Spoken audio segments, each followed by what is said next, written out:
Salut, c'est Romaric. J'ai pas fait de pause là avec la vidéo d'avant, mais toi t'as 24 heures de différence et je trouvais ça amusant. Voilà.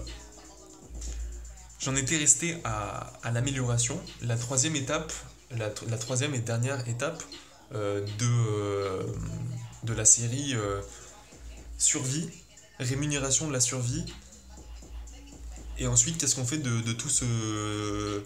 Pas de toute cette oseille, mais de tout ce temps libre. La survie, c'est. Juste là, je me concentre sur la nourriture pour être très simple. Et je te le fais. La vidéo d'avant, je t'ai fait avec notre monde moderne où on va faire des courses. Là, je vais te le faire dans un monde où on travaille la terre. Je dis pas que c'est le futur, je dis pas. Enfin bref, voilà. C'est un exemple. La survie. À la base, comme je t'ai dit, tu nais avec une dette. Et quand t'es petit ou quand. Imaginons que tu commences à vivre dans la nature, t'es dénudé, tu produis rien, t'as rien produit. Et du coup, bah, tu vas mourir de faim et tu vas mourir de soif. Sauf si tu prends ce qui est déjà dans la nature à côté. Donc, c'est un peu l'aspect chasseur-cueilleur. Tu vas te nourrir avec ce qu'il y a aux alentours. Mais ça, il faut être conscient que ça influe sur l'environnement.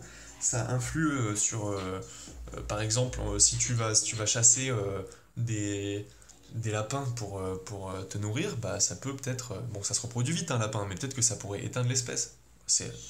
Bref, c'était juste pour te le dire. Bref, tu vas ponctionner ton environnement, tu vas le vampiriser d'une certaine manière. Je dis ton environnement, mais vraiment c'est pour signifier que c'est autour de toi. Hein, c'est pas qui t'appartient. Euh, Ça, c'est la phase survie. Tu vas te nourrir, tu vas chier dans les bois, tu vas boire de l'eau et tu vas trouver des abris dans des grottes. Tu vas utiliser ce qui est déjà là, quoi. Après, quand tu vas développer une certaine conscience justement de ton impact sur l'environnement, tu vas te poser des questions de ah tiens, comment ma nourriture elle est apparue? Ou ah tiens, comment. D'autres questions, quoi. Une réponse.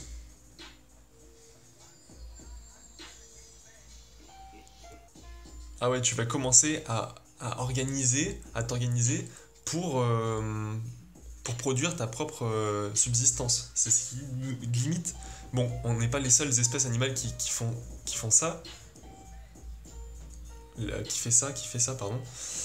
Mais je pense que nous, on peut le mener à son paroxysme, c'est-à-dire le faire avec l'environnement global. Donc commencer avec notre maison, puis étendre avec la région dans laquelle on vit, puis, euh, puis les continents, puis la Terre, puis le système solaire, etc. En gros, c'est un système qui, comme il a une croissance organique, c'est-à-dire qui s'étend depuis un noyau qui fonctionne déjà, ça c'est justement le noyau qui fonctionne déjà, c'est l'atteinte de l'objectif, du deuxième objectif, qui est la rémunération de la survie.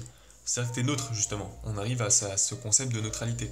À partir du moment où tu consommes ce que tu produis et que tu produis pas plus que ce que l'environnement peut absorber, c'est-à-dire que tu ne produis pas de déchets, donc à partir du moment où tu vampirises pas et tu ne produis pas de déchets, à mon avis, t'es libre de faire ce que tu veux. Et encore une fois, on va revenir sur ce débat parce que je sens que c'est l'argument bateau, mais comment je vais m'assurer que je tue pas quelqu'un si. Et je te dis juste, moi je te dis pas on vit sans règles, je te dis qu'on vit juste avec ces deux règles. On vampirise pas et on crée pas de déchets. Et selon moi, quand t'es violent avec quelqu'un, tu vas créer, quand t'es en colère, quand tu te fâches avec quelqu'un, tu crées un déchet psychologique. Tu crées une sensation dont on veut pas. Euh, Par exemple, je te dis, quelqu'un, non, je vais pas t'agresser. Par exemple, tu pourrais me dire, ah, tes vidéos c'est de la merde, c'est médiocre, machin, etc. Bah, d'un côté, je le sais. Je me mens pas, je pense qu'on est honnête, toi et moi, on le sait très bien. Mais le fait que tu me. Tu sais, c'est violent, tu vois, ça serait violent, ça me toucherait en fait. Euh, Ça crée un déchet, c'est pas tout à fait la réaction dont, dont j'ai envie. Je préférais que tu commentes de manière constructive ma vidéo. Parce que si c'est pour dire first, je nique. Enfin voilà quoi, je nique personne. Mais c'est pas très constructif, quoi. Quand tu vas critiquer de manière constructive ma vidéo, tu vas être dans l'amélioration. J'ai l'impression que je tourne autour de ce point critique de qu'est-ce que je vais faire de tout ce temps. Et ben maintenant je vais te répondre. Soit t'as la flemme, comme t'es neutre, je te dis, vas-y fais-le, tu dois rien à personne, tant que t'es neutre, tant que tu vampirises pas, tu mets pas de déchets, t'as le droit d'avoir la flemme, mais avant, selon moi, t'as pas le droit. Tu peux pas te permettre. C'est pas éthique, c'est pas naturel, tu vis t'es un parasite. Il y a des bons parasites, hein. Si t'es le parasite de cette société, c'est que cette société, elle est destinée à mourir. Le Guy annonce la mort de l'arbre.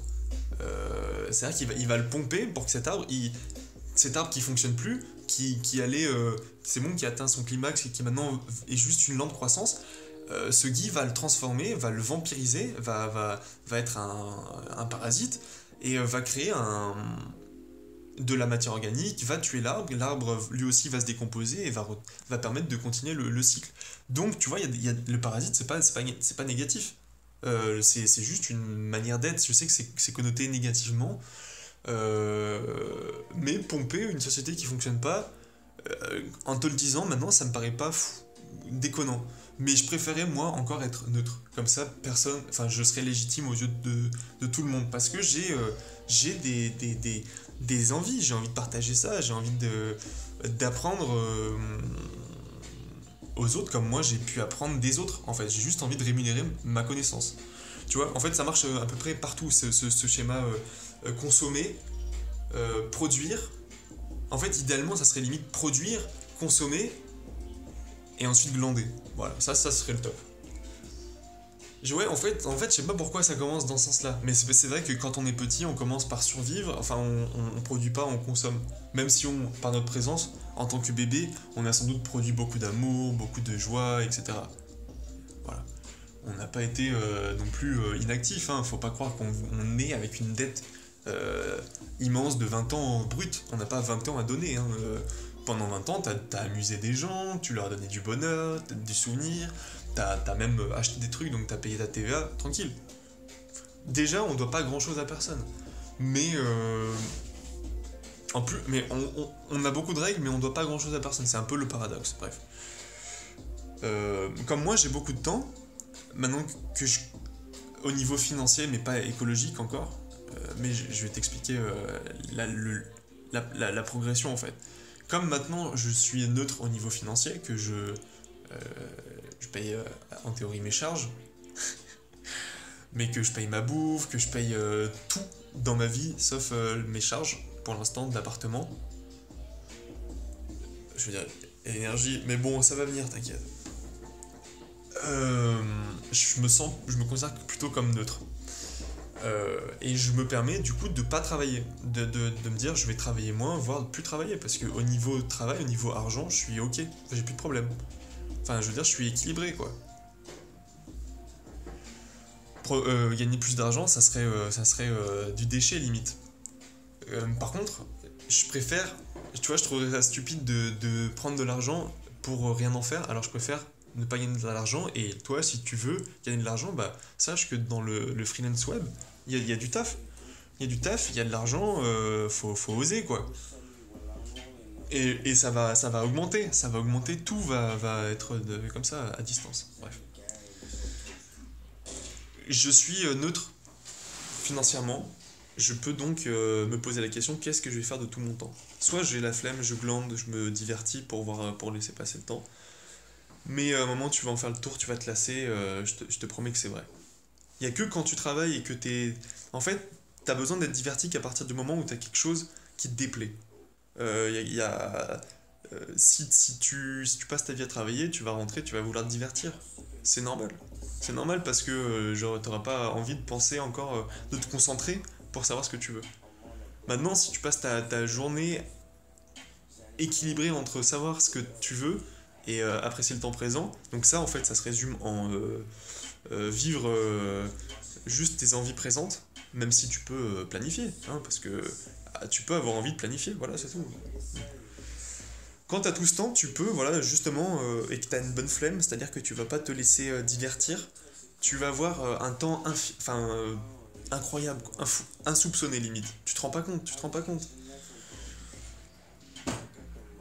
Et là, après la flemme, après t'être diverti, après t'être détendu, parce que c'est un droit aussi, tu vas avoir une nouvelle étape, en fait, c'est l'amélioration. En fait, voilà, en le disant, je me rends compte que avant il y a la détente. Avant le travail accompli, il y a la célébration. Cette phase de célébration qu'on a tendance à oublier. Production, célébration, qui va en fait dans la consommation, c'est vrai, ok. Donc la troisième phase, c'est l'amélioration. Comment je vais pouvoir améliorer, d'une part, mes conditions de survie, donc ça c'est plutôt l'aspect confort de vie, bien-être personnel et famille, machin, bref. Deuxième étape, euh, comment je peux améliorer la rémunération, bah, en automatisant, en, en travaillant le moins possible, en fournissant le moins d'efforts, en consommant le moins possible d'intrants, c'est-à-dire de justement de ne pas vampiriser, de vampiriser le moins possible, de créer encore moins de déchets. Tu vois, tout ça, c'est des axes d'amélioration sur, euh, sur juste améliorer les deux points précédents. Améliorer la production et la consommation. Qu'est-ce qui va te rester une fois que tu auras amélioré ta production et ta consommation à toutes les échelles, hein. Au niveau de l'environnement de la planète, enfin à l'échelle mondiale, euh, au niveau de la société dans laquelle tu vis, de ton quartier, de ta famille, de tes amis, de toi-même, ça arrivera jamais. T'arriveras jamais au summum du perfectionnement. Par contre, tu te feras toujours un peu chier, et du coup tu seras toujours obligé de trouver plus.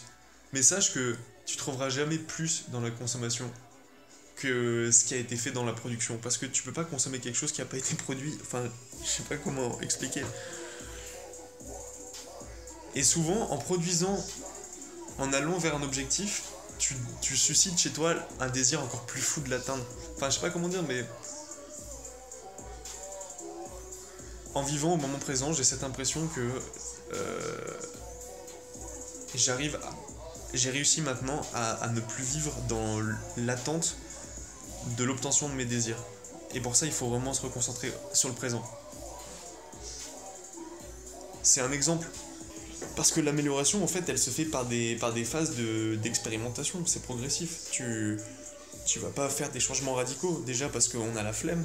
Et d'autre part parce qu'on n'est pas fait comme ça. La nature, elle fait pas des changements radicaux, hein. Tu mets une graine dans la terre, elle met 4 jours à sortir.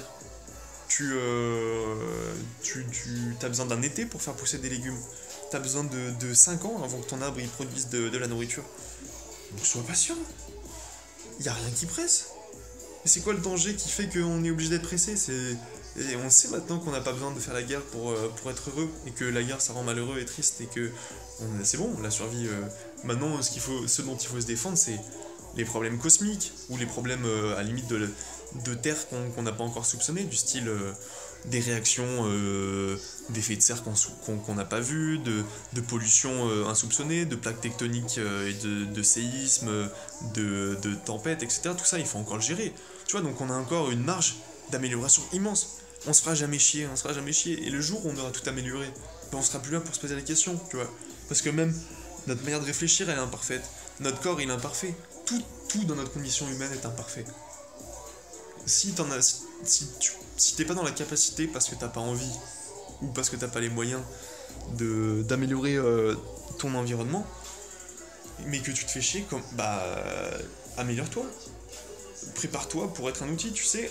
Chaque connaissance que t'accumules, c'est du potentiel pour plus tard. C'est pas grave si t'agis pas tout de suite. Sois neutre, s'il te plaît, sois neutre. Mais ensuite, tu peux consommer de la connaissance, même si tu crois que c'est pas utile. C'est plus de la survie, mais c'est le cycle d'après, tu vois. On commence par le matériel, et ensuite on va vers le spirituel, enfin l'immatériel. Consommation, rémunération de la consommation, amélioration. Une fois qu'on a la base et qu'on a la flemme de faire plus au niveau matériel, et ben on fait la même chose au niveau spirituel. Consommation de connaissances, production de connaissances, amélioration de notre connaissance et de la connaissance générale. Enfin bref. des milliers de pistes à explorer pour pas se faire chier et surtout pour s'occuper après la flemme.